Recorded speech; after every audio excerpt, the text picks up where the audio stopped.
Real estate sector में अच्छी तेजी दिख रही है। पूर्वांकरा और अजमेरा दोनों में 12% से ज़्यादा का उछाल दिख रहा है।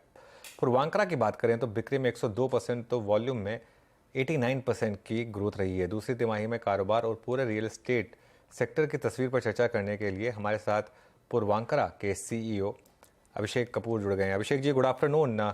तो पहले तो ये बताइए कि ये जो ग्रोथ रही है आपकी, ये किन ज्योग्राफीज में, किन सेगमेंट्स में रही सबसे ज़्यादा, या ये एक सेकुलर ग्रोथ थी आपकी? देखिए, ये जो ग्रोथ है ये लार्जली बैंगलोर और चेन्नई मार्केट को लेके है, जो न्यू लॉन्चेस हमारे हुए हैं। लेकिन जो हमारे सस्टेनेंस के प्रोजेक्ट्स हैं अक्रॉस द कंट्री, वो भी अच्छा परफॉर्म कर रहे हैं और बेटर परफॉर्म कर रहे हैं। तो ये एक ओवरऑल है। और जो मेजर ग्रोथ हुई है वो न्यू लॉन्चेस की वजह से हुई है। और आगे भी हम जो अगले 6 महीने में न्यू लॉन्चेस आएंगे, उससे हमको आगे भी ग्रोथ बरकरार दिखाई देगी। और फेस्टिव सीजन भी है, तो दोनों ही कंट्रीब्यूट कर रहे हैं इस वक्त, सस्टेनेंस और न्यू लॉन्चेस।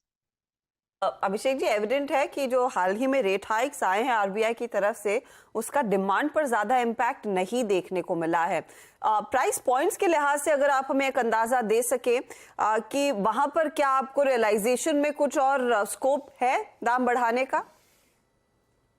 जी, ये देखें कि जो नॉर्मल प्रोजेक्ट अप्रिशिएट होता है वो लॉन्च से कंप्लीशन तक अपने आप एक नेचुरल कोर्स में प्रोजेक्ट अप्रिशिएट होता है, उसमें प्राइस बढ़ते हैं। और जहाँ तक ओवरऑल प्राइस अप्रिसिएशन का सवाल है, मुझे लगता है कि ये average 8 to 9% average annual growth definitely दिखाई देगा हमको प्राइसेस में। तो मुझे जो ये लग रहा है इस वक्त, जो डिमांड सप्लाई की सिचुएशन है, जिसमें जो इन्वेंट्री है पूरे मार्केट में वो 12 महीने से कम की इन्वेंट्री है। बैंगलोर जैसे मार्केट में 8 महीने से कम की इन्वेंट्री है।